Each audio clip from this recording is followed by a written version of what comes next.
What is up, everybody? Welcome to Worth the Wait MMA podcast. I'm your host, Aries, and joining me on this episode in this breakdown for UFC Mexico going down this Saturday, the man behind the camera. What is up, my brother? Drew Chairez in the house. Ooh. Ay, UFC Mexico. My goodness. I'm surprised that they're still having it there, but I thought that was going to get moved, Isn't this relocated. like what Noche is for and all Kind of that? crazy, kind of scary over there. What's happening over there? But just force. You know what though? That's kind of the thing we're gonna see, right? It's like it feels like we're gonna get force fed regional uh like for instance, we're getting force fed Moreno because it's Mexico City. We're gonna get Lerone Murphy in the O2 arena. Like we're gonna see a lot more of that, I feel like, with all these events going down. and there's a lot of markets in these different countries that Dana's trying to build up, but Mexico has been having a rough time with these Mexico cards, these Mexican fighters coming through on these cards. So the lines are absolutely disgusting for this card in Mexico. Wide lines, wide big favorites, absolutely nasty. So we'll see who shits in the apple pie this week, I guess you can say. But good luck to the UFC Mexican fighters. But man, they had a rough outing these last few Mexican cards. So, Yeah. but yeah, man, I guess we can talk about UFC Houston that went down this last Saturday. For picks, I went 7-7 on my picks, but the units, I had my first positive betting night of the year so far, plus 8.8 units from UFC Houston, and going on Twitter after the fight card, I saw that a lot of people had a terrible night at Houston, so on betting night. So uh, very lucky to be one of the few to come out and have a big positive night betting. Um, Carlos Leal winning by decision was plus 900. That's the bet that kind of got me over. I did not expect that fight to look like that, but for both Chitty and Carlos Leal to survive that stand and bang fest for 15 minutes, absolutely a Hail Mary of a plus 900 to cash, but insane, dude. But yeah, dude, the year record for me, 2026 record for me for picks is 31-17, and then the 2026 units so far this year is positive plus 1.9. So we're looking at the positives, man. Hey, man, hey, as long as you're ahead, that's all that matters. You plus. But big main event that happened in Houston, Fluffy Strickland looking like prime Strickland. Oh my goodness, this man had the performance of a lifetime on Saturday in a big spotlight. What were your reactions to Strickland winning in that fashion and beating Fluffy Hernandez? That's exactly what it was. It was like it was I forget which one of the commentators said it, but they said it perfectly. They said this was the best Sean Strickland non-title fight performance that they've seen. He looked incredible, man. From the Like from the weight cut, yeah, man. physique wise, like dialed in. That jab looked better than I've ever seen it. Look like he was pushing that thing, and it was weird to me that like it felt like watching Fluffy he didn't know how to counter it, how to deal, which was weird because the listening to a lot of people talk about it, the thing I kept hearing going in was, well, the advantage is Fluffy pushing the pace, Fluffy being a dog, Fluffy pushing through the jab and everything and bringing the fight to Sean Strickland because we all know Sean Strickland just wants to slow everything down and all that stuff. But instead, it was Strickland that was just going out there and just when he started letting his hands go even more, like it was a very frustrating fight to watch because Sean Strickland showed how good he really can be, and he just never chooses to fight that way. But he was on point.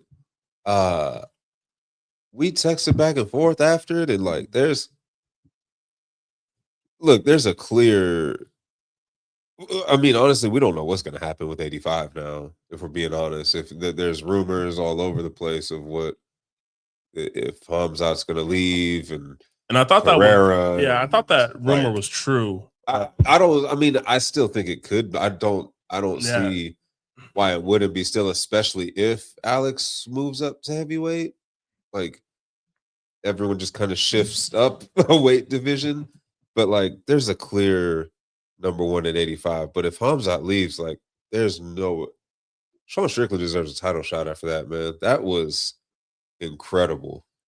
Again, it reminded me of seeing Izzy flustered and frustrated, can't getting his strikes off, and when they fought that one time, and Sean Strickland just has a weird way of, taking away people's best tools and their attributes and how they fight. So that's why I gave out the bet line to bet the money line of Sean Strickland. There was just too good of value, and I just like I don't see Fluffy wrestling this man for however long this fight lasts. Because I do think Strickland's takedown defense is that good. So if this version of Strickland can show up, fight in and fight out, this he's gonna be a champion again for sure.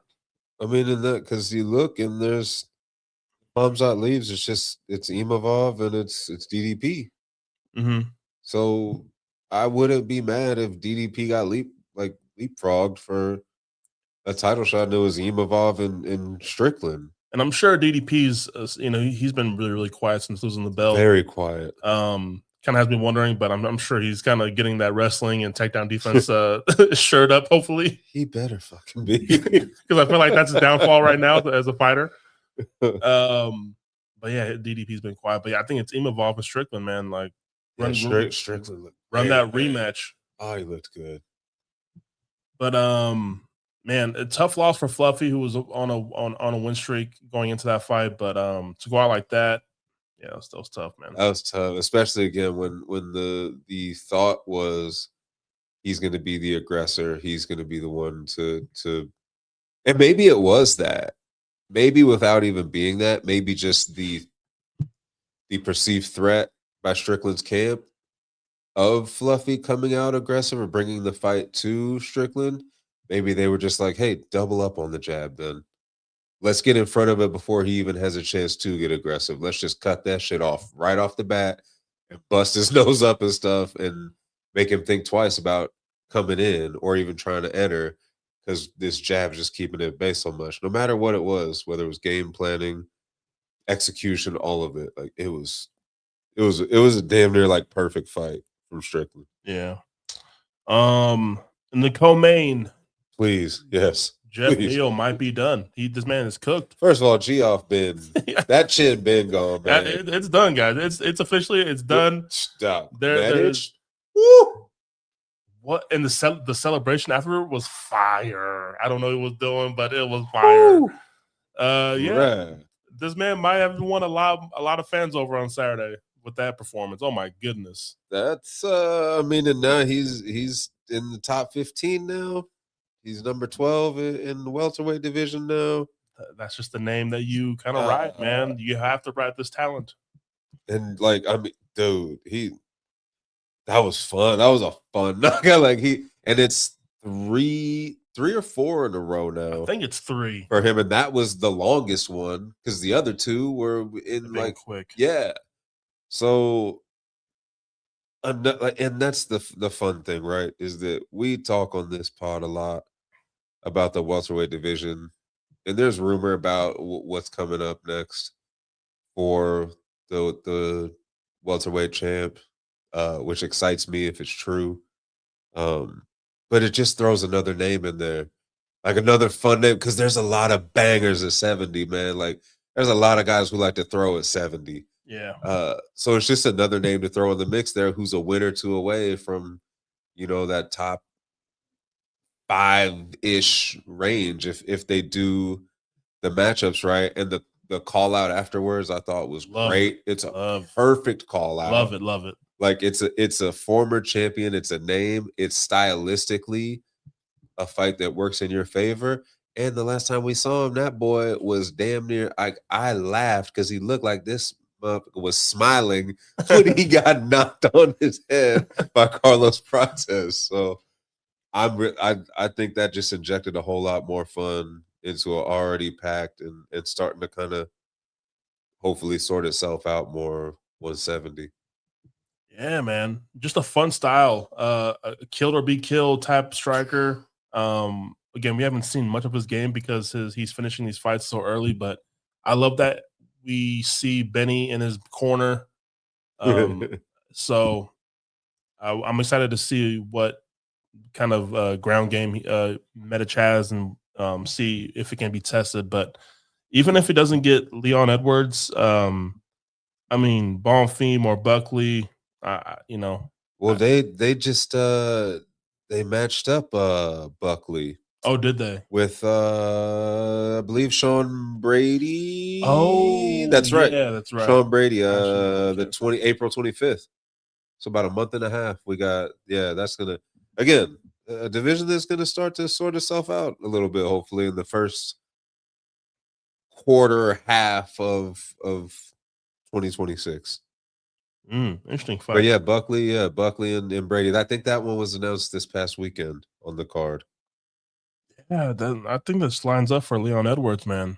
I'm telling you. I really hope Leon isn't like, nah, I'm good. I'm above this. I mean, yeah, because nice. Bonfim doesn't have anything lined up right now, and you have, I mean, Venom. He's fighting in a couple weeks. Colby, no one's interested in that. I mean, yeah, and everyone else is pretty. Unless you're not going to go Prates already. That's a fight or two away. Yeah. So, yeah, I mean, it's again perfect, perfect call out. Let's go. Dan Ige getting finished for the first time by Melky Costa. What a nasty finish.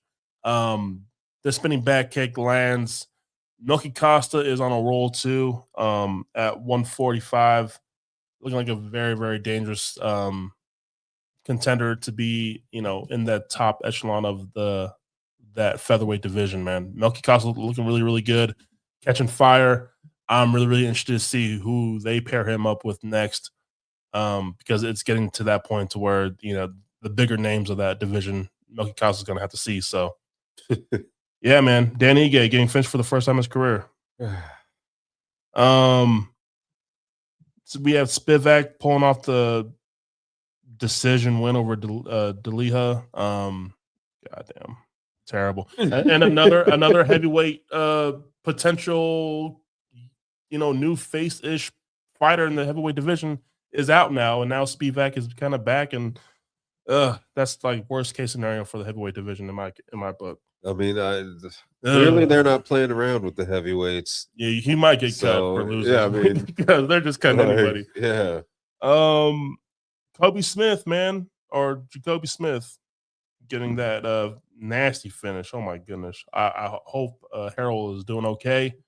Nasty TKO finish, but the prospect in Jacoby Smith is looking good. I wished his original opponent stayed, just kind of so we can get a good feel for what Jacoby Smith can do. But you got to finish. Good for him. And then we had Pereira versus Zach Reese. What a terrible fight. Just absolute terrible. Michelle Pereira, I don't know. The fall off is real with that one. I cannot believe it.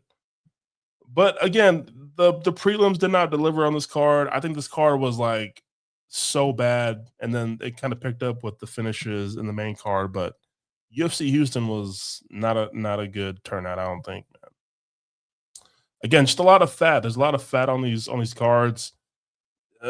Just no excitement, name value on this card.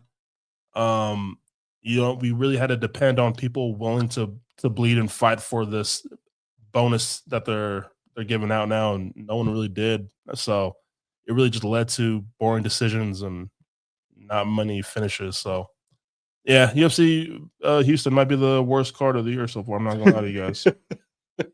And I thought UFC 325 was bad. I'm not gonna lie to you guys, man. But we move on, bro. We can move on. But another one though, like 325. I mean, kind of like forced heavy. You know what I mean? Like again, just A lot of fat. We're just forcing a lot down. Again, to have the road to UFC fights on that card, that was nasty. Absolutely work. nasty work. That was disgusting. Terrible work. decision, guys. Like that was so disrespectful. So disrespectful. Okay, man. So we have some fight news. There's some headlines we want to talk about before we get to the UFC Mexico breakdown. Again, if you guys are looking, I'll leave some timestamps in the description below so you can skip around. But if you're a real one, you're gonna stick around for everything. UFC 327, the fight card was announced. Most of the fights were announced. We can kind of skim through this fight card. There are some really, really good fights on this card. The main event hasn't been announced yet, but there are a lot of rumors going around. Yeah, man. First glance at UFC 327, how do we feel? This one definitely doesn't feel like fat. Yeah, I like a lot of the fights on here. It's a good top heavy 8 fights, you know. Like the 8 fights are like real solid. Yeah, I like Paulo Costa moving up to 205. That's big. Reyes and Walker, I understand the fight, but I don't understand that fight. But I think it's gonna be fun. Holland and Randy Brown, whatever. Again, they're trying to find Kevin Holland to fight someone that he hasn't fought before. Yeah, man. I think it's gonna be an interesting striking fight, but one of the ones I'm low key most excited about is Curtis Blaydes and Josh Hokett, just because I hope it's finally a fraud check and we can shut Hokett the fuck up. I'm tired of that dude already. Me too. So tired of that character already. His little character kind of went by fast for me, and like I'm just like, all right, dog. I'm cool on him, man. Like I hope Curtis Blaydes gets him out of here. Triple H, here he is. Take him seriously, bro. Yeah, that's what you want to go be. Like, go ahead. So yeah, just let's cut the bullshit. Go do it, man. And then and the co-main, we'll call it right now. Van and Tyra, like fire. That's good, and I wonder what that means for Pantoja's recovery too. Yeah, like, maybe I wonder what that looks like. Extended a little bit more. I'm sure Joshua Van, how active he likes to be, he was kind of tired of sitting around. Yeah. But yeah, maybe whoever wins this fight defends the belt when Pantoja's ready in the summertime. Absolutely. But I love the fight. Tyra was looking so strong in his last fight against Moreno. The grappling is definitely worrying me, but his stand-up is looking faster and crisper. It could be an interesting fight, man. And I saw that Joshua Van was the underdog, so that's kind of crazy too. It was like plus 170, though the lines opened up. Disrespectful, but yeah, I mean, wow. But the rumors are right now for the main event is I'm seeing Olberg name floating around with Yuri's name. Yep. We're seeing Yuri versus Hamzat name that matchup being floated around for the vacant 205 rumor. But yeah, we'll see, man. We'll see what the main event is. But I'm loving the way this card is looking right now. So. I do hope, by the way, I hope that it's Yuri and Olberg. I doubt it will be. If it is 205, I think it's Yuri and Hamzat. I'd love to see that. I really want Yuri to get an undisputed belt because he deserves it. But also, like, I don't want to see that because I don't get excited about Hamzat fights anymore, man. There's nothing to get excited about for me now. It's just like, bro, you're going to go out there and dominate and be safe. And, like, that's cool. But, like, Khabib finished people. Islam is exciting. Yeah, it's the way. It's the route to victory. Is like you choose to just whack it. It's like a lot of y'all weren't outside for the GSP days. Y'all just hear about it. And it's like back then we bitched about GSP being boring, even though it was complete dominance. And it's like GSP was 1,000 times more exciting than Hamzat. Like John Fitch was more exciting than Hamzat. It's just it's it's an awful style, and I've heard rumbles of people say, "Oh, well, that's why they're trying to match him up with these strikers, these guys, because they don't. Even the UFC doesn't like the style because it's so unfriendly to the fans and stuff, and the fans hate it. But like, bro, he's that good. Like, look what he just did to DDP. Made DDP look like an absolute amateur, green, a just kid, so man. green, a rookie. Like, and he can do that at 205 to people too. Like, what's Yuri's ground game? We don't see Yuri on the ground like that. Like, we don't know. Like, what?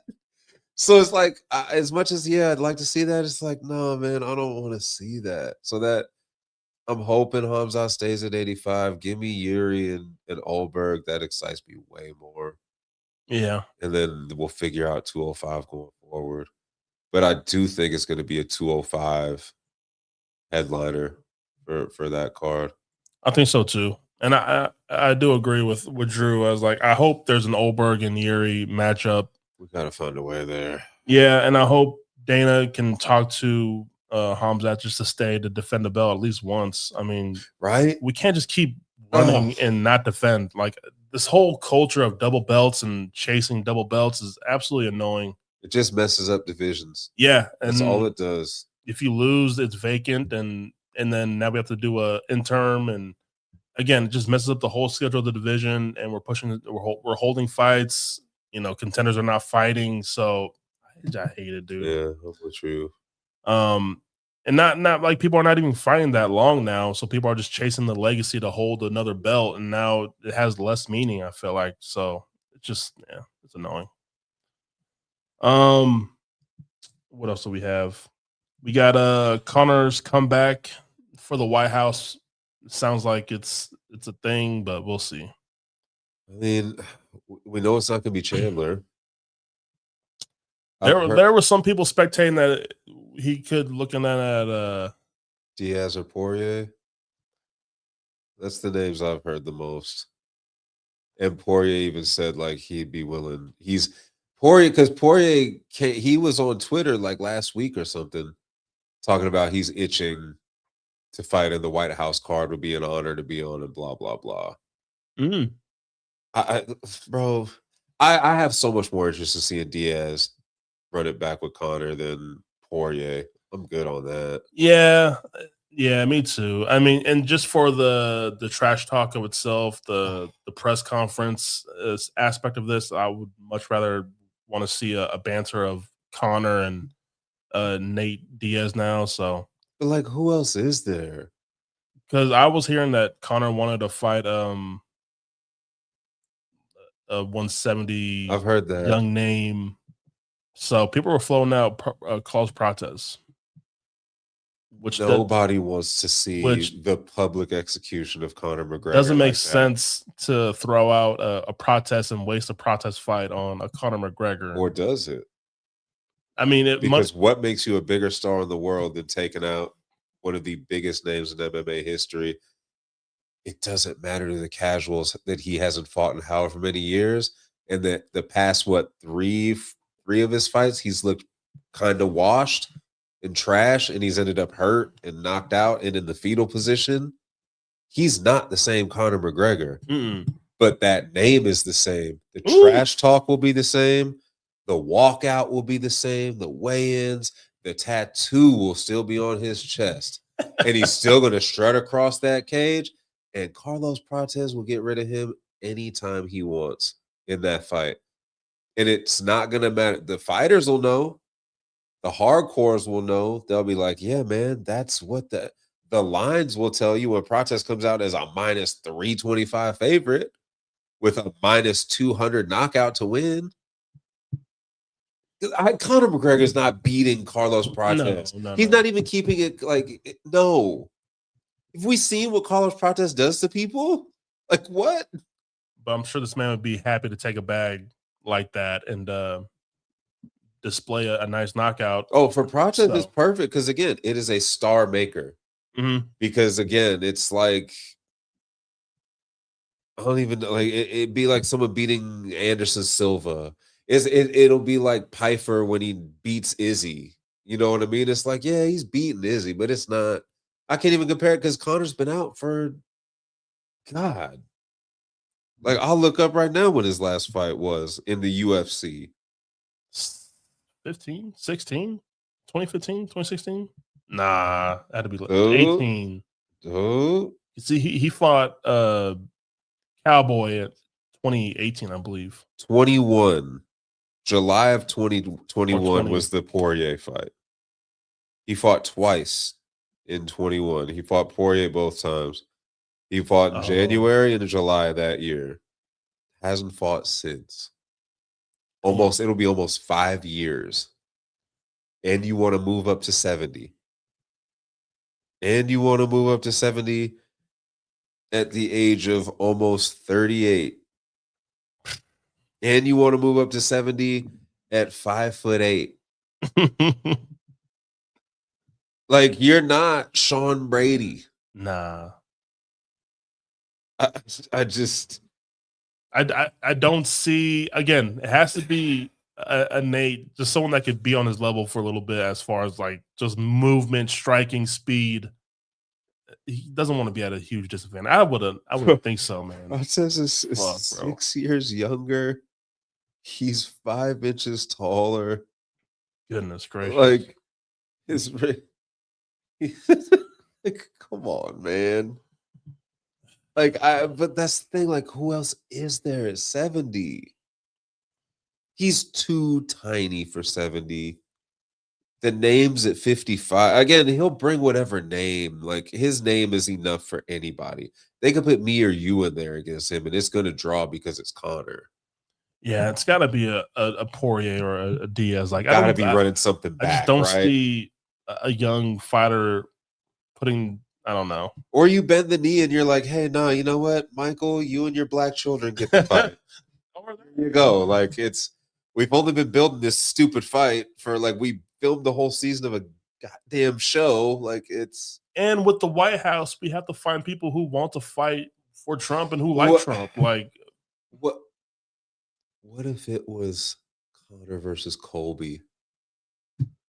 Wouldn't be surprised. It satisfies all the boxes. Absolutely. It'd be epic trash talk. You get Colby and Conor on the White House lawn. Bro, the fight would be ass probably. That would be an ass fight, but the press conference would be absolutely insane. Incredible. Incredible. There you go. I just talked myself into that. I want that fight now. I actually want that pre-fight. I don't want Conor versus Colby at the White House. Oh my god. Poirier stay in retirement. Yeah, bro. Diaz, Diaz is kicking it. Keep kicking it, bro. You're good. Yeah, Conor and Colby, man. What an awful fight. Oh my god. At the White House. Oh my goodness, man. This is what we're coming to. I mean, but also it's like we talked about before we started recording, like this whole idea of Dana being coy and shit, being like, is the card done? Yeah. Yeah, we got it set up. Okay, so can you tell us what? Well, there's 2 different versions of it. Well, what the fuck does that mean? What are you talking about? Like, what? Is there a red pill and blue pill? It's a parallel universe? What AKA, are we doing? We have fighters who are in negotiations and maybe don't want to fight for the president or the White House. Like, Alex doesn't know if he wants to go to heavyweight yet or stay at 205. John doesn't know if we don't know if we want John. What if it's Ngannou and Jones or something? What if they just pull this Hail Mary? Oh my gosh. Like, it's just, I've kind of come to this point now with this card where I don't care anymore. I'm almost to that point, bro. Where, like, because everything that's been rumored and all this stupid you go on TikTok and people are making their own graphics now of cards because people have got so good at the AI and the editing that they're just like, they're putting together what looks like official. And it's just like, dude, nothing that's announced about this card can surpass whatever it's been built up to be. Yeah. If it's Jones and Alex, yeah, I'm intrigued. I don't know how excited I am. I think maybe the weight class is dependent on that. But like, again, I don't know what main event they would have to throw at me other than Ilya and Islam that I would be like, they did that. I'm here for, unless they did Connor and Ilya or something. I would be so excited for that. But they're not. And they shouldn't, because it's absurd. But like I don't know that anything they put out there maybe is like a whole card. Like I'm just gonna be like, okay, so we waited all that time and we speculated and did all this shit for this to be the card. Great.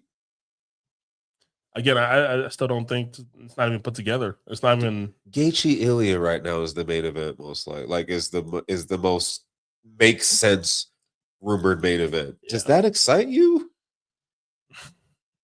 No.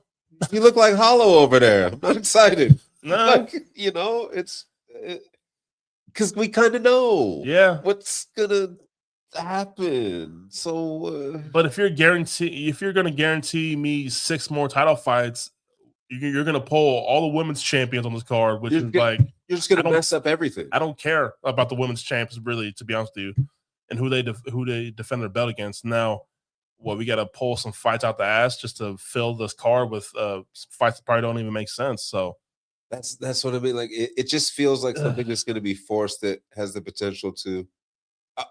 Give me 1 or 2 title fights the same way you would any other card. Don't screw up divisions that bad, because then you create log jams. Then you have to later down the road, like everything. And I trust they're going to do that. They're going to play because that's what they do. We all can't be smarter than them with this planning, right? But again, it's like, even if you did have every title fight on there, like what does that? It's just. Oh, for promotion. Oh, we have 6 fighters on this card, and no crowd. There's gonna be like 20,000 people right there across the street, and then there's gonna be 80,000 people across the street watching on a big old screen. I don't know, man. It sounds so fucking stupid, bro. Oh my god. So yeah, I'm trying to stay patient and be patient on the. And then to have it on a Friday.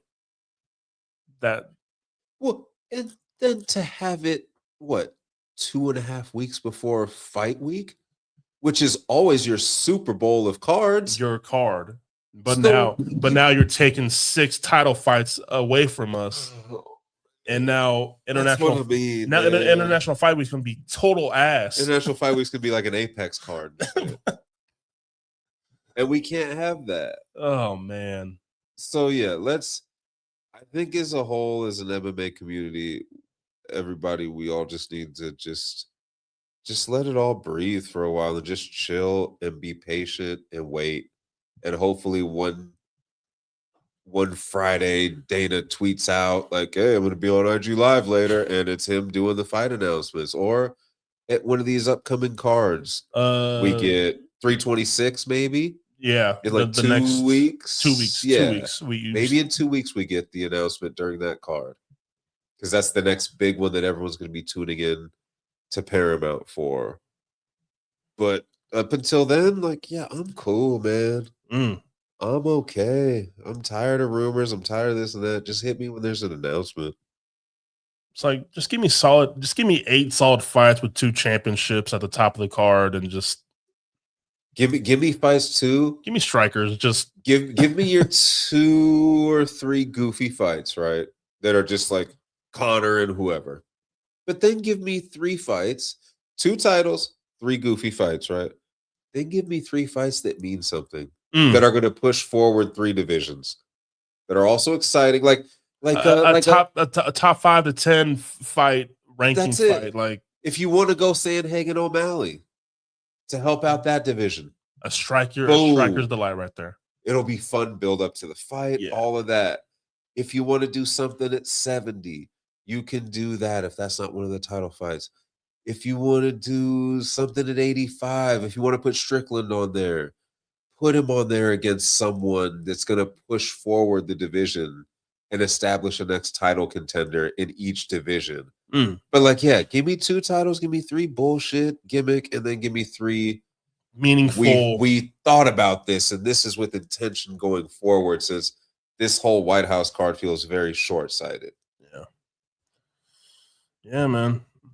But either way, like, motherfucker, we're all gonna be there. We're all gonna tune in. It's gonna be the one of them that we're gonna have to pay for, and we're gonna pay for it, and we're gonna keep it moving. Yeah. So some exciting 205 news. 205 light heavyweight division. Robert Whittaker decided that he wants to move up a weight class. How are we feeling about that? I absolutely don't like the move up.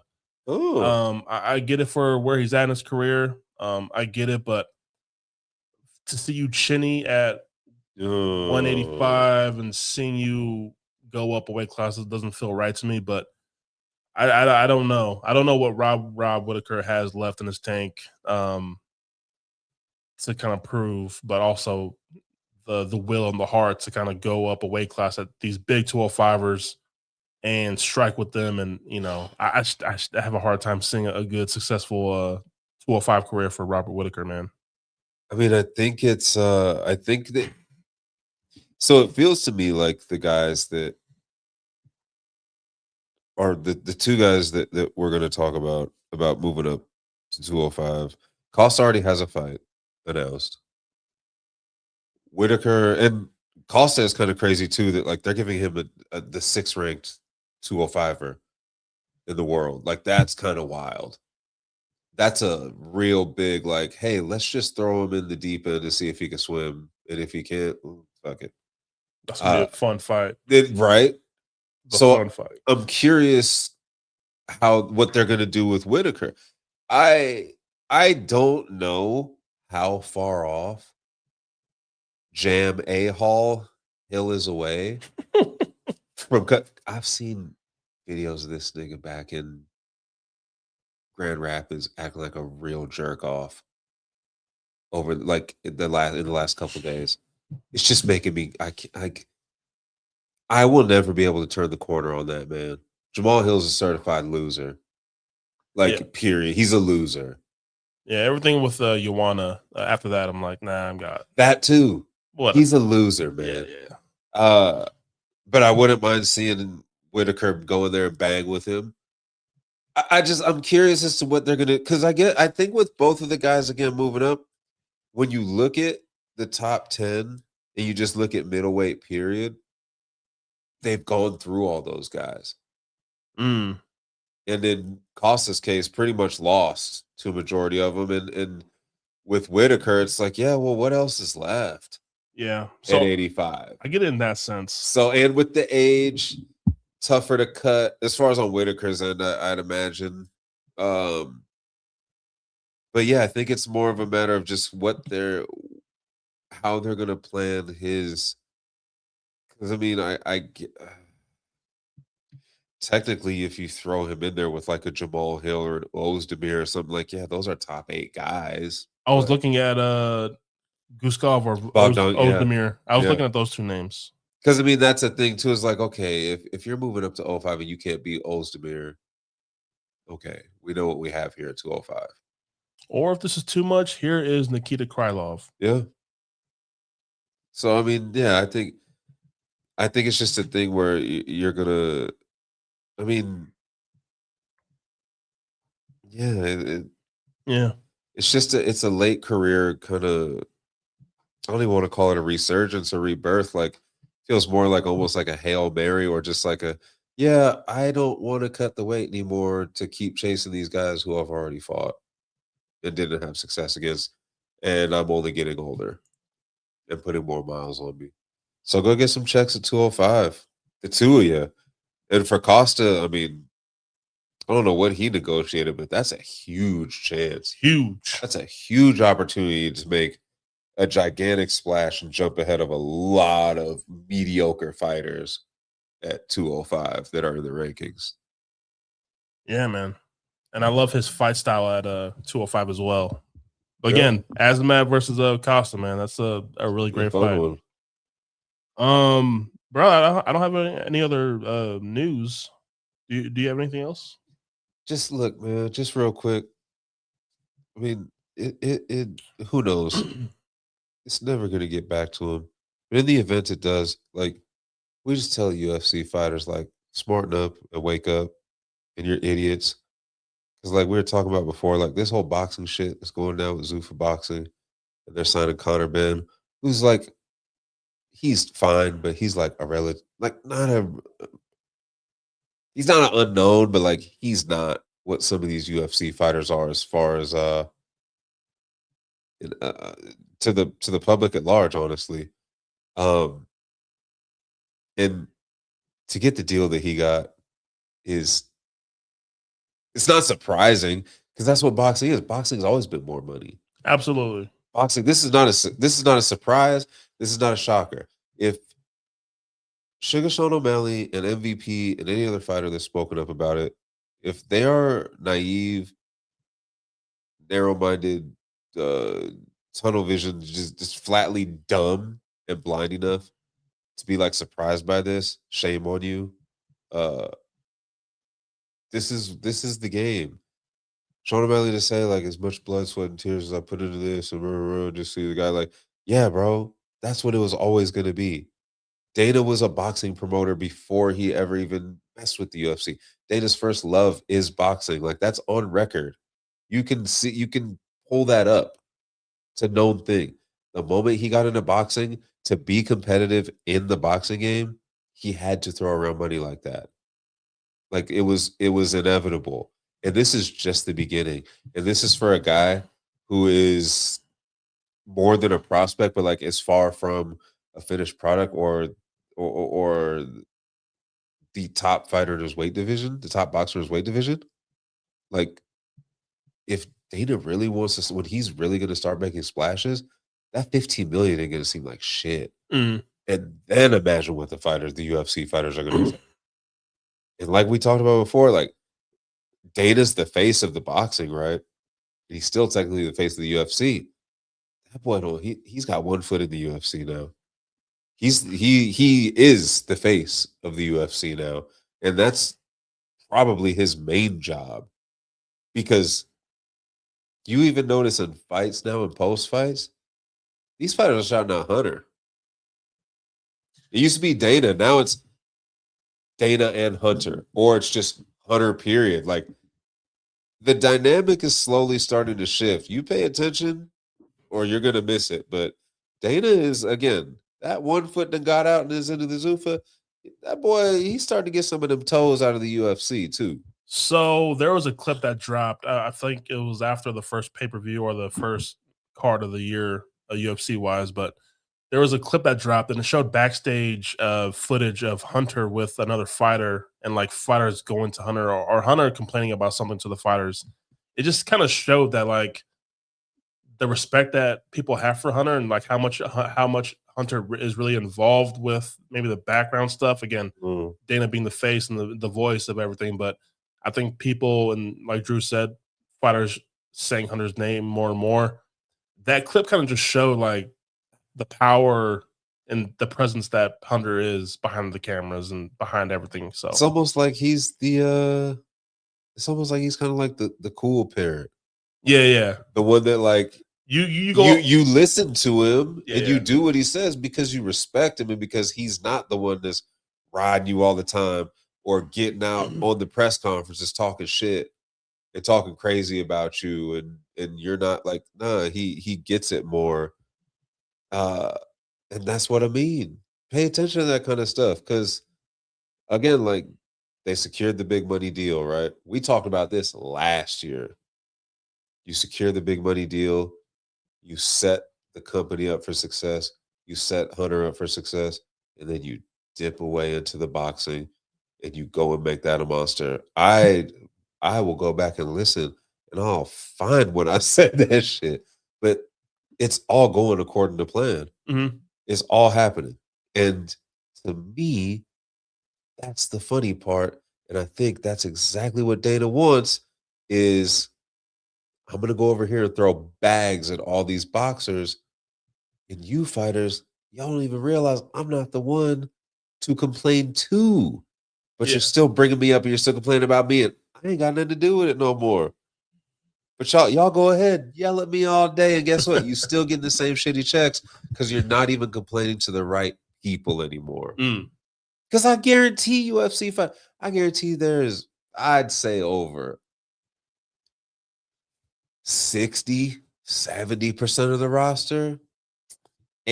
Probably more than that. Man, these fools don't even have Dana's number or direct line to him, let alone know what he's doing business-wise with the UFC or not doing with the UFC business-wise. They just out here trying to get their next fight and get their little 25 to show, 25 to win, and keep it pushing and hope one day they'll make it to six figures. And now, bad, man. And now it's sad because with the bonus incentives now, they're basically telling you go kill yourself for here's $1,000 or $100,000, guys. Performance of the night. Go ahead. Good job. Again, good job. We talk about these guys that are forced down our throats. Pause on the UFC on the prelims and stuff. The early prelims. Yeah, of course, these guys are going to be out there trying to kill themselves, only for Joe Pyfer to come out in the main event.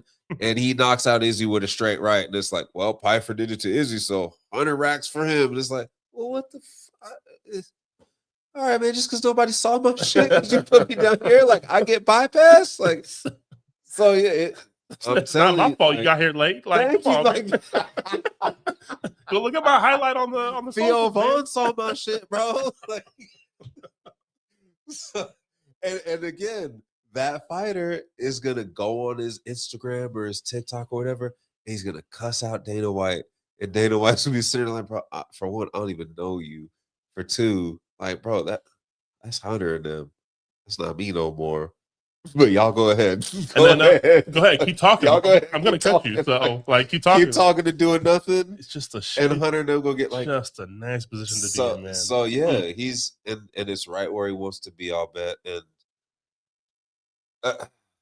it like, yeah, man. Yeah, it's not going to change it for you fighters who are coming out all hurt and all offended and shit. Like, bro, you better toughen up because it's only going to get worse from here. Unfortunately, it's only going to get worse. I promise that. But yeah, just want to throw that out there to the fighters, man. That's it. UFC Mexico. Whew. Here we go, man. Talk about forced down our throat. Just so warning, there's a lot of wide lines, there's a lot of wide favorites, fighters that don't even deserve to have this type of line on their name. Like, these fighters are not even worth a minus 600. So we're gonna see who shits in the apple pie this weekend. And I wouldn't be surprised if some of these guys drop the ball as being a big favorite. They don't deserve this line.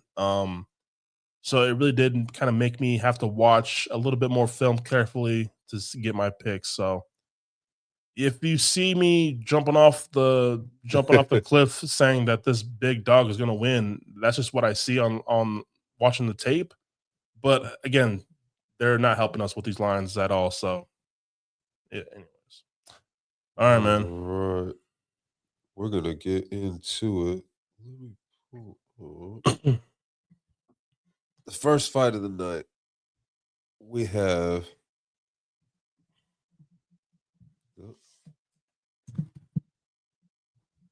We have 8-1, the minus 290 favorite, Damian Pinas. He is going to be taking on 8-2, Wes Schultz, who comes in as the plus 225 dog.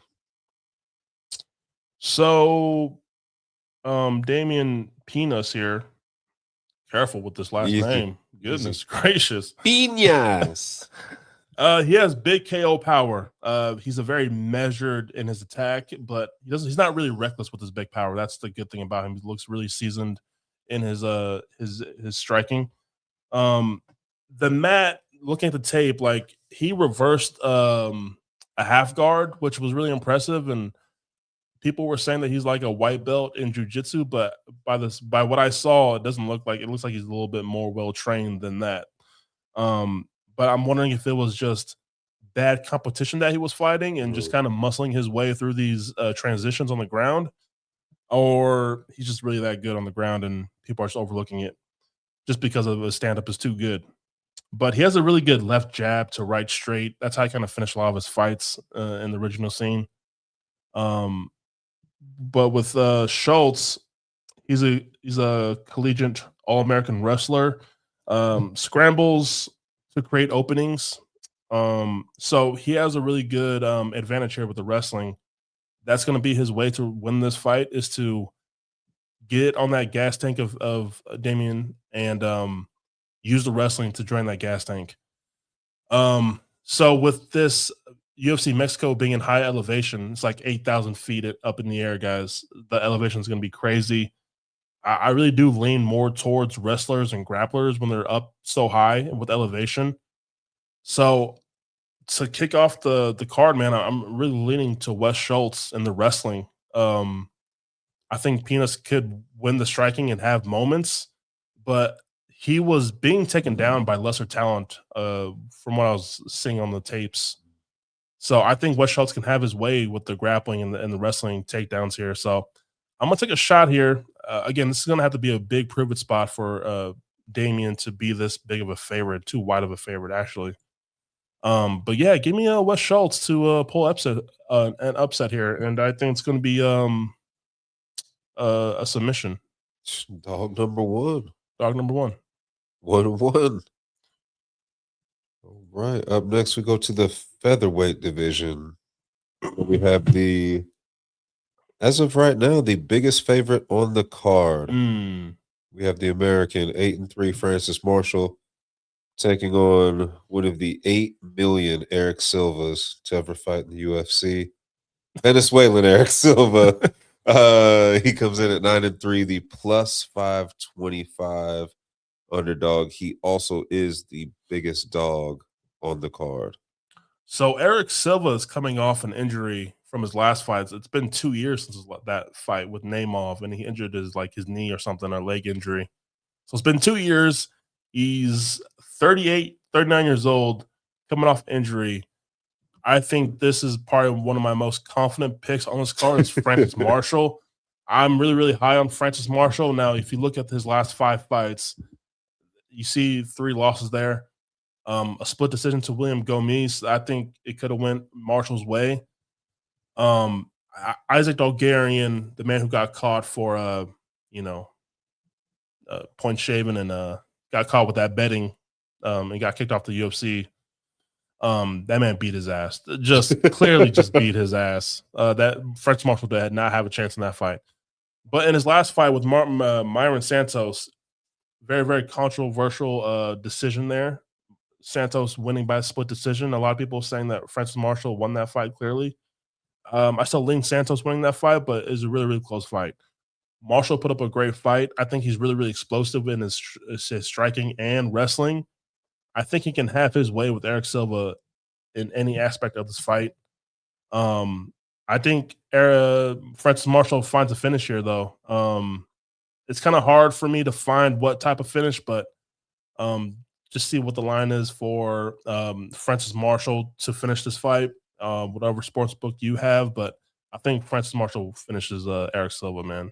I think it's going to be like a late 2 or 3, round 3. So I'll go Francis Marshall to win by submission, round 3. All right. Up next, we have this is a fight that I don't know if you have more background on it. It seems like it was added late here. It's The ladies fight? the catchweight fight. Yes. I do like, though, that we have a UFC debutante, the number 1 ranked women's fighter in Mexico, Kill Bill, 7-0. Regina Tarin. She's going to be taking on 6-1-1 Ernesta Kareckaite, and there's no lines on this one. I don't know if it's due to the late edition or if it's due to just the unknown of Kill Bill.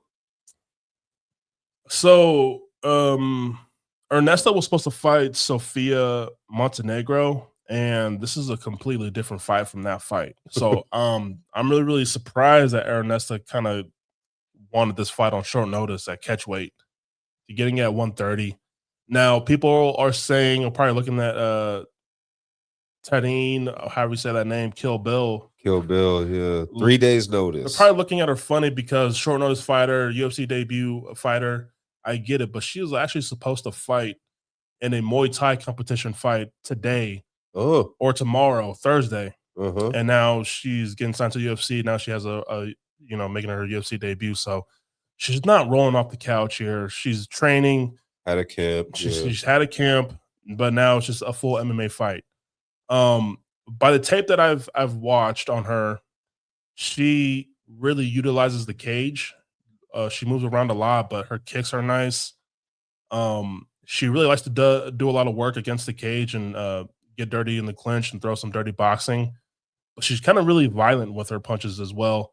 Really looks for the finish. And this is going to be a difficult fight. Again, this is a new fight for Ernesto Kareckaite as well. So we get that it's a new fighter jumping into this, but this is also a new fight for Kareckaite as well. So I'm actually going with the Kill Bill here, man. I think this is a tough fight for Ernesto to kind of train for a new fighter on short notice as the person who's coming in to this fight new and fighting in front of her home fans. Like, I think she's going to have a lot of energy. I think she's going to have a lot of energy, and I think she's really used to fighting in Mexico. Obviously, she's from there. And I think that Ernesto slows down in this fight. Now, people may say that Ernesto, she beat one of my favorite women's favorite like prospects in Carly Judice in the UFC Dana White Contender Series. But it was by a split decision, and I think that Kill Bill just has too many tools and too many different looks for a Kareckaite to win this fight. Again, the clinch work, the kicks. She can strike, obviously, and she has hands. And I think she didn't have to worry about that with Montenegro, who she was a matchup against. So I think it's a tough fight, man. Give me the hometown girl. Give me Kill Bill to win her UFC debut and win this on short notice. I was going to say 3 days notice. Catch weight is it's going to be at 130. Catch weight for the 3 days notice. And Kill Bill also last month, just coming off of a WWE tryout, man. Oh shit. Really out here in these streets. 21 years old, fighting in front of the home crowd UFC debut, man. Like, she's like, that's gotta be one, cool as hell, and two, like, she gotta be coming in light as hell, man. She ain't worried about nothing. And she fights like go that. out there and throw them things. She fights really confident. She kind of taunts a little bit, but she's really confident in herself. And Kareckaite is a really good striker as well. We haven't seen her really matched up against anyone who can push a pace and grapple with her and put her against the cage. So she looks like really filled out. Kill Bill does to kind of match this the physical aspect of Kareckaite. So I think there's too many tools, man. I really like what I saw from Kill Bill, man. And I think Kareckaite could just fade with 15 minutes with this being at high elevation. So I'm going with the UFC debut person, man. By decision. Up next, we move to featherweight, where we have the plus 190 dog, 29-6, Douglas Silva de Andrade. He'll be taking on UFC debutant Javier Reyes Ruelas. He's going to be coming in at the minus 230 favorite for the debutant. I call De Andrade baby Vitor with the that man's ripped. TRT baby Vitor, bro. So this is a very interesting fight. Again, Reyes has not done anything in my eyes to deserve being this big of a favorite. Yeah. He holds his hands low. His defensive striking, he leans back and doesn't tuck his chin at all. So he's really, really exposed to being hit. Silva de Andrade, he's old, yes. I mean, he's 40 years old, guys. Okay, and being a 40 on the old man. Sorry. being a 40-year-old in UFC bantamweight doesn't look good. I get it. But man, I think he's gonna give Javier Reyes a bit of a trouble on the feet.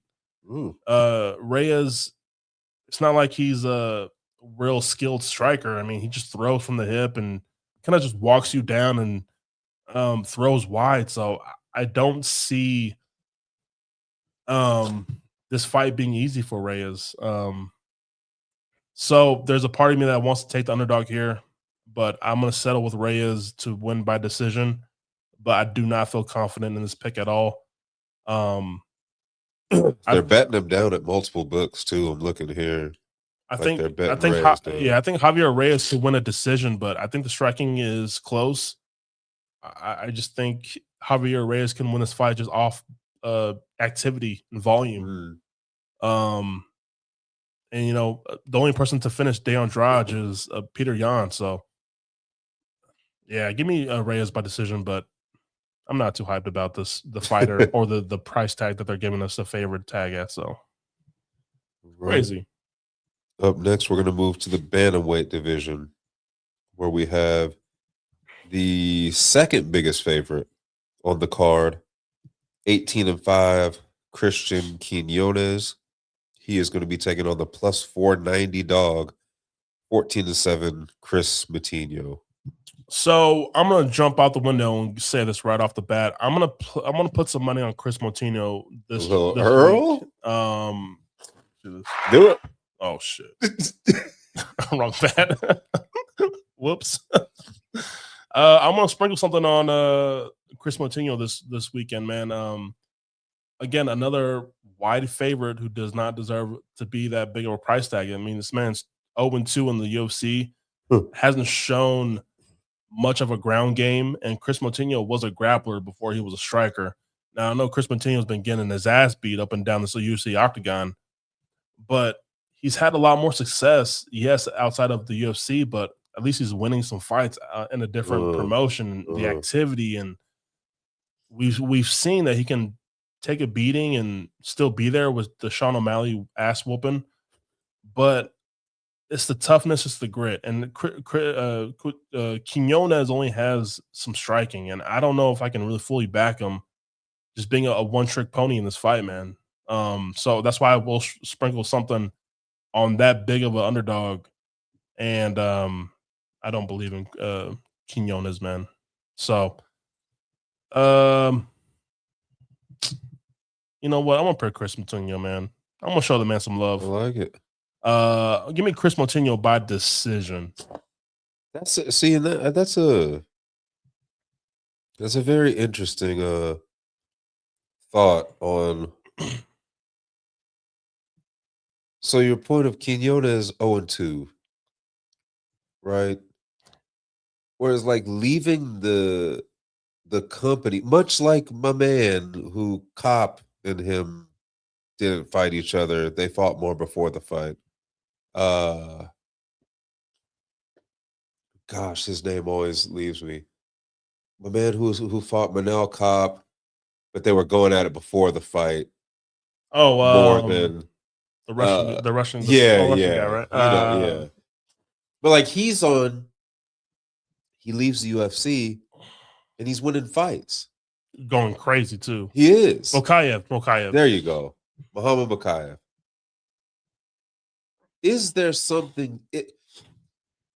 Is there more to going outside of the UFC and say going on a 3-fight winning streak, a 5-fight winning streak, than be in the UFC and lose 2 in a row or lose 3 in a row? Like I think it's an interesting prospect to think about. Like, no, because it's better overall. I don't care where you're winning. It's better overall to win and to stack wins than to be, unless you're fighting the creme de la creme in the UFC, to be like, yeah, no, he's 0-2 in his last 2 fights. That's not good for anyone at any level. And he's been submitted in those 2 losses. So again, he's just a big power, big puncher guy, and to come out as a 7-1 favorite is absolutely disgusting. Woo! And Chris Moutinho's last loss, he lost to Malcolm Wellmaker, and I think he took that on short notice just because they're trying to find someone for Wellmaker. And yeah, Wellmaker was in that phase of knocking everyone out, and it is what it is. Lots of value there. I think there's good value, man. Yeah. And I'm gonna pick him, and I'm gonna sprinkle something on the big underdog here with Chris Moutinho. I'm gonna show him some love. I like that. Up next, somebody I show no love to. We'll go to the women's bantamweight division in a top 10 matchup on the prelims, which they always do to the women. I don't know why I'm surprised. We have, again, I have no love for her. The number 7 ranked bantamweight in the world, 12-2, Eileen Perez, slight favorite. This is the closest lines that we have for the evening. It's only fitting. But she's a -166 favorite over the number 8 ranked bantamweight in the world, 11-5, Macy Chase. And she comes in as a +140 underdog. This is a very interesting fight stylistically. Aileen Perez has been wrestling and taking everyone down that she's fought so far. I think she's finally ran into somebody that can, who has good takedown defense. Macy Chiasson has fought the big names in this UFC bantamweight division for the women's, and people have had a hard time taking her down, man. She's fought the Penny Kinzad, she's fought Nora Dumont. They've all had a hard time taking her down, and I think it may be the same thing for Eileen Perez to have a hard time taking Macy down. I think Macy can play the outside game and picking her shots striking wise on Aileen Perez. I think Perez stands way too far outside to shoot her takedowns, and it's been working on lower level talent ladies. But Perez is going to have to show me something new that I haven't seen from her yet to close that distance and get this fight to the ground and hold Macy Chiasson down. I don't like the stylistic matchup for Aileen Perez in this fight. I'm gonna have to go Macy Chiasson to win and upset Aileen Perez, man. Much bigger fighter. Bigger fighter. Just the reach, the length. Like you said, to your point of Perez trying to wrestle, you got to get inside of that. And you need more than like you can't just you have to use some tact to get inside of that reach. So the only thing that scares me is the elevation, yes, for Macy trying to defend these takedowns for 15 minutes. I think that could wear her out. And I want to see what Macy looks like on the scales as well, because she has missed weight a few times as well and kind of had a hard time making that 135. But again, just the wrestling, and I know I said that thing about the wrestlers and favoring the wrestlers in the high elevation, but when I favored a wrestler, they usually have a little bit more something to back the wrestling up. But Aileen Perez doesn't really have much. And I just don't think that, I don't know. So give me Macy. You know what? For right now, I'm gonna take Aileen Perez, but when it comes to weigh-ins, just see how Macy looks on those scales. Maybe I'm gonna flip my pick for sure. But for the show, give me Aileen Perez to win by decision. I think it's gonna look like a nasty win. If she does win, it's gonna look ugly.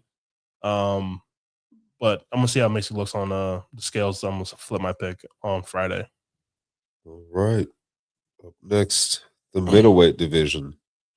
We have a UFC debutante and the second biggest favorite on the card, 8-1 Ryan Gandra. He's going to be taking on 11-6 Jose Daniel Medina, who is the biggest underdog at +490, along with Chris Moutinho.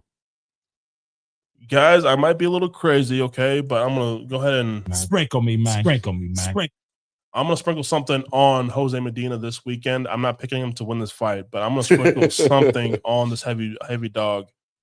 Again, this is just I don't know why they're keeping Jose Medina around. I don't know. For debutantes, maybe for guys to make their debut against, man. That's it. Debut, or just to give a highlight reel. You know, I don't know, man. But Jose Medina just really hadn't shown much other than just being an entertaining punching bag. I hate to say that, but that's really what it has been in his UFC run. Yeah, Ryan, he's just a big power puncher. That's what Jose Medina has lost to. So I'm going to side with Ryan. But again, you never know with this elevation. So that's why I'm going to sprinkle something on Jose Medina. I don't know. We'll see. But I'm going to make this a quick one. Give me a Ryan, and I'm going to go by TKO. Why not? Yeah. Seems to be set up that way. Yeah, it's the easy one. To the bantamweight division, where we have the undefeated minus 625 favorite, Santiago Luna, 7-0. He's going to be taking on 7-3 Angel Pacheco, who's a plus 455 underdog. So Luna's a very exciting prospect. You know, in his last fight against let me see, Quang Lee, he did get knocked down, and then he had a fight through that adversity and got his own knockout win. So I think this guy at 21 years old, he's a very exciting prospect, young prospect. I think this is someone that can build up this Mexican market, and but he really returns and counters with his own fire really, really well. And Angel Pacheco, I like his pressure, but he really decides to make some dumb IQ mistakes with the striking of staying in that fire in the red area of don't be in, and he just keeps his head in the dangerous spot of trading and kind of stays in that danger zone way too long. I think he can get caught here by Santiago Luna. Again, I like the pressure from Pacheco, but defensively, I'm not quite there with him. I just think this is a spot for Luna to shine in front of his people and keep building this resume for this exciting prospect. And I think he's going to be excited for a lot, many, many years. So, yeah, give me Santiago Luna to win by TKO. We'll go to the flyweight division, and again, seems like these the geographically targeted cards, they're definitely using to try to build up the young talent. It seems like this is going to be another instance of that in the flyweight division, where we have the undefeated prospect Imanol Rodriguez, who comes in as a heavy favorite, minus 455 over 10-4 Kevin Borjas, who comes in as the plus 350 underdog. So Rodriguez has been training with DC. He's training with DC, so I like that for him. DC has a really nice camp going around. You know, bringing in fighters and training them. So, but Rodriguez is a very good. He's a great athlete. He keeps his hands high, his chin tucked. Like, he's very, very athletic. He fights mean. Like, he has really, really ill intention to put you out with every strike. Now with Kevin Borjas, it's kind of two different ends of the spectrum here. Of like, I've seen him be really, really good and be active in the striking because he is a Muay Thai striker. But I've also seen him do nothing in his fights and barely putting out any volume. So I don't know how to gauge Kevin Borjas in this fight, just because I've seen two extremes of his in his fights. So I'm gonna go with Rodriguez to win here, but I'm not too confident, especially at this price tag of being such a wide favorite. I don't like it. I think it's just a little bit too unproven, but Kevin Borjas, I'm just not too solid on, and I just cannot back him again because I picked him against Sumberderci, and that's that fight where he just didn't do much and couldn't do anything with his offense, and kind of left a bad taste in my mouth. Because before that, I was backing him pretty heavy in his fights, but yeah, I don't know. I guess we just got to see what version of Kevin Borjas maybe figures it out. I don't know, but give me the younger fighter here and Rodriguez to win this fight by decision. I don't think Rodriguez is going to put out this Peruvian chin. So, yeah, give me a decision. All right. We're going to stay at flyweight, where we have 12-6 Edgar Chairez. He's going to be taking on 14-8 Philip Bunes. Chairez is the minus 325 favorite to Bunes is plus 260. Chairez has had a very interesting run in flyweight. He's fought two great fighters at flyweight, the champion being one of those fighters, and Joshua Van. And he hurt Van in the third round of that fight and had Van in some trouble there with the striking. And he ran into Tyra, and Tyra used the grappling, obviously, and that's probably Chairez's weakness there. But Edgar Chairez really, since that Tyra fight, has really shored up the grappling and the and I think he's a really gritty striker as well. I think he can give troubles to Felipe Bunes here. I think Bunes is a little bit too stiff and not really fluid with his strikes. I've seen Bunes fade in a lot of his fights as well. Being 15-minute fight, being the 15-minute fights. I've seen him fade in the late second and early third rounds. So I'm picking Edgar Chairez here. He's probably one of my confident picks on this card. Felipe Bunes is just too inconsistent for me to back, but I think he is a talented fighter. I think he's really talented with the grappling. So I don't think Edgar Chairez could go the grappling route. I think it's going to be a pure striking performance from Edgar Chairez to pull this win off. I'm going to go with Edgar Chairez to win by decision. Right. Next we go to 155. Oh boy. This fight actually intrigued me a little bit, and I couldn't tell you why. I really it might be because the other fights are just like it's something, you know. We have, but the lines would tell you different, as we have the Golden Boy, 15-3, Daniel Zellhuber. He's a -500 favorite over 33, 17-1 professional punching bag and gatekeeper King Bobby Green.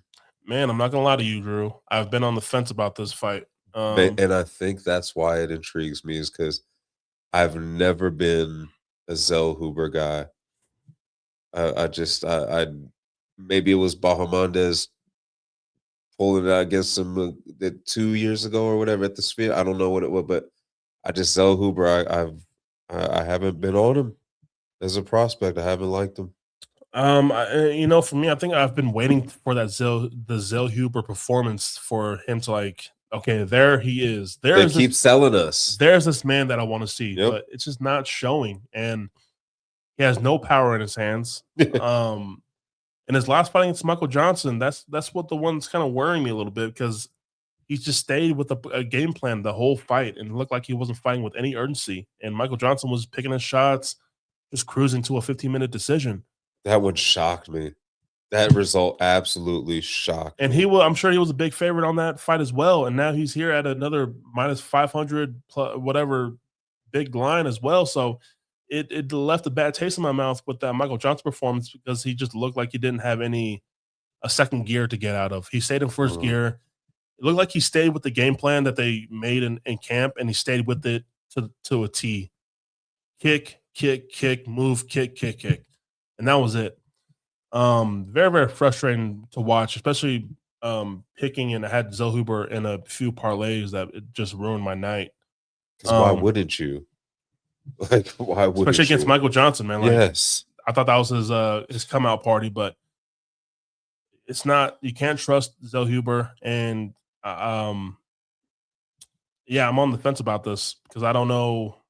Again, Zellhuber has these performances where he's looked okay, but I don't know, man. So the thing is, right, like you said, the hands. The issue with King Green late in the career has been he's been fighting these scorchers. These guys who just put him to absolute sleep in one way or another, because he's ridiculously chinny. He didn't have to worry about that with Zellhuber, right? I mean, he fought the Roofie, Jalen Turner. He's been getting the highlight. He's been on a different kind of highlight rule than the one he'd like to be on. You don't have to worry about that here, it doesn't seem like. Yeah, true. And I think maybe that's it. Like, again, the inconsistency of Zellhuber. It was Ribovic, sorry. That's my Ribovic, not Esteban. Yeah, that's my Ribovic. But like, again, he's lost 2 in a row. That was one that was supposed to be the coming out party. Where's that fighter at? They set the tray for him at Noche, and he did. It was a great fight. Amazing. But he's lost 2 in a row. here's what I'll ask you, right? Obviously, at this point in their careers, I'm taking the Menace over King Green. But are they terribly different? I think the Menace is a level above King Green still, but it worries me because King Green still leans back and relies on his he still thinks he has the defense and the athleticism and the chin, honestly, the reflexes to do that. The reflexes. He still thinks he's the fighter from 5 years ago. So that's the only thing that worries me with his defensive striking. He just can't. Like he just refuses to fight smart. He's just gonna get caught because he decided that. Refuses to be intelligent. That's the only thing. But again, man's not finishing anybody. Zellhuber. But then that's exactly it. And that's where the holdup is. And if King Green is on his shit and he's talking to you, walking you down, taking your punches and punching you back, do we believe that Zellhuber can find it in him to not let that rattle him? I don't know, bro. So I can't believe I'm picking King Green. Ooh. I'm gonna pick King Green, bro. I've never picked King Green in many years, bro. Oh my goodness. What a weird thing to say. I'm picking King Green to win by decision. I mean, he's old enough to be his daddy, man. He put a real life, like grown man ass whooping on. Not even that, like just point him for 3 rounds. That's all you got to do. That's it. And don't get caught by a head kick. That's it. And give me King Green to talk shit and win by decision. And this is gonna be like, prove it to me. Show me Daniel Zellhuber. Like, show me perhaps 1,000%. If you can hit second gear in your career. And because they tried to do it for you last fight. You dropped the ball. This is it. This is it, dude. I mean, how many 39 plus fighters strikers do you want, bro? Here we go, man. They're trying to do this for you. Take advantage. But again, that's the most intriguing fight on the card to me, which is terrible to say. I know, man. It's laugh out loud. It really is. But that to be on the card, like I'm just like, that's one that for some reason on Saturday I'm gonna be there for. Like I'm gonna find time. I'm gonna be checking my phone at work. I'm gonna be like, all right, I need to pull this up. That's crazy. 2026, man. Oh my god, man! For a King Green. That's what happens when you force all these fights on us. Up next, we have the co-main, I guess you would call it, event. Which again, on paper, we got a top 10 bantamweight matchup. We have on Marlon Chito Podcaster Vera, the number 9 ranked bantamweight in the world, 23-11-1. He's coming in as a plus 260 dog to the 10th ranked bantamweight in the world, 13-1. David Martinez, the minus 325 favorite. I mean, I'm taking David Martinez here. Got to. I'm done playing this Chito. Vera's gonna show up. I'm done being burnt by that card. And give me David Martinez. And I'm not a big David Martinez fan yet. I'm not completely sold on David Martinez. So this is a big coming out performance for him as well for me. But again, I'm done trying to prove myself and get myself to get a Marlon Vera is going to show up and he's going to turn it on. He's going to start fast this fight. I'm done with that shit, bro. I can't. Don't do it to yourself, guys. It's such an easier, nicer life when you are not counting on Chito Vera to start fast. Don't do it to yourself. Put that money away. Don't bet on this. Go ahead. Just move forward, man. Please don't do it. Don't do it to yourself. It doesn't matter how many marathons this man wants to run or how many exercises he wants to run to try to start fast in his fights. It's not. I don't see it happening at 33 years old and that many fights in his career. I don't see it, man. So give me David Martinez to win by decision. I mean, it's probably like minus 300 to win by decision for David Martinez, but it's got to be. Those are probably that's probably the heaviest odds. Yeah, choose to tell. Yeah. So nasty. All right, man. Main event. That leaves us the main event. Unbelievable. The main event brings us a matchup. That's for sure. Between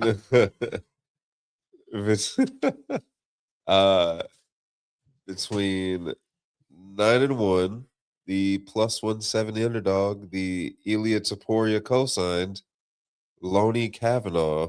He's gonna be taking on the former champ, the number 6 ranked flyweight in the world, the minus 205 favorite at home, 23-8-2,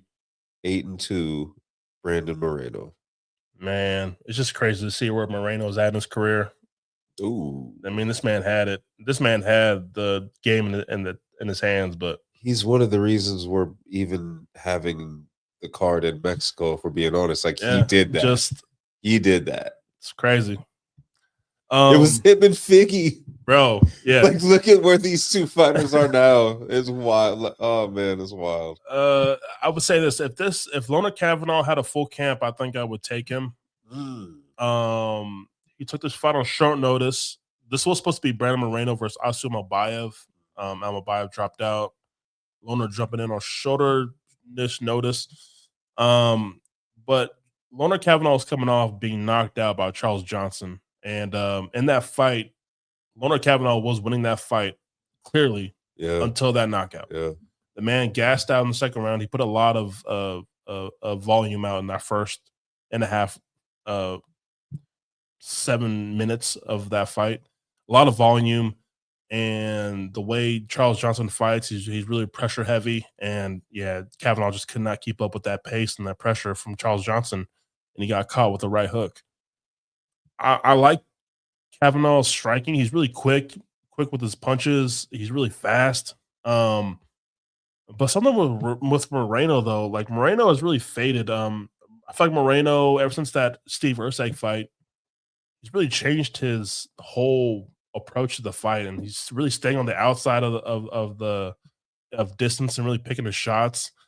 Maybe I'm sure he's doesn't want to be in a lot of wars, which I get, but I feel like that grit and the dirty boxing and getting in and using those crisp hands was like part of his thing, man. So he's really being more cautious with his distance and stuff like that. Which if I think he comes out like that against Lonnie Kavanagh, I think this fight is a lot closer than what people think. Now what can set this apart is if Brandon Moreno wants to wrestle again and use his grappling and wrestling a little bit more against Kavanagh and really get on that gas tank. But I don't know, man. Moreno's in a weird spot for me. Well, it's interesting too, like coming off of TKO, like first knockout loss of his career. And that's always interesting to see guys coming back after that. And Tyra looked freaking amazing. Yeah. And the way he muscled Moreno in those positions on the ground, oh my goodness. And like, let's be honest too, Moreno, he's an old ass 32 in fight years. There's a lot of miles on that 32-year-old, man. Again, and maybe that's what it is. Maybe they're starting to kind of show themselves a little more via his fighting style and the caution, as opposed to the way he used to just, go crazy. And those Figgy fights with the Pantoja fights probably took a lot out of him, especially the Roy Val fights, like wars. Dude. But I don't think that the style that he is doing right now is good for this type of matchup for Loner. I think Moreno has to come out and pressure Loner Kavanagh, and we've seen what it looks like when Loner is pressured, gasses out, and he's vulnerable to be hit. Now Moreno really isn't finishing anyone nowadays, but that's why I'm saying this fight maybe lingers a little bit longer, especially with the new fight style and the safety that Moreno likes to fight at right now. So I'm actually going to take a little wild shot here with Moreno by decision. I can see just Moreno playing it cool and just being safe with just cruising to just get to the win column here, and not being too aggressive with Loner. And I think people are just low on Loner's cardio right now. I get it, but I don't know. The body's weird sometimes, and I don't know. You get a second wind and Moreno not pressuring you. I don't know. So give me Moreno by decision. I think a lot of people are playing the submission line for Moreno, but something's fishy here. So I'm gonna give Brandon Moreno by decision. I like it. And that's it, man. That is UFC Mexico. Goodness gracious. Here, I mean, we are really just trying to get to next week. UFC 326. Yeah. We got BMF time. We have some Yeah, we got some fun stuff coming next week, and then it's kind of a roller coaster of fight nights, and then 327 as we talked about, and then we inch closer towards the it's going to be an interesting summer. Yeah. All right, guys. We're almost at 23,000 subscribers on the YouTube channel. So get to that Jordan number. Hopefully we have done enough with this breakdown. I mean, who else is breaking down UFC Mexico like this? Come on now. Let's keep it real, y'all. Hopefully if you guys followed the bets on my page or the social media page, the bets and picks I dropped, you guys cashed out pretty nicely on UFC Houston, where everyone else who broke down that card and the bettors had a bad weekend. So talk your shit. Hopefully that can get you enough to hit that subscribe button and show some love in the comment section, man. Hopefully you like money. Shoot. There we go. We haven't had a lot of really, really bad losses like this year, really small losses. So I think we're bouncing back and we're finding the spots to hit on the bets. So again, show some love on the social medias as well. It's going to be in the comment section or a description below. Hit the subscribe button, follow the podcast on Spotify, and we'll see you guys next week for another breakdown, man. Peace.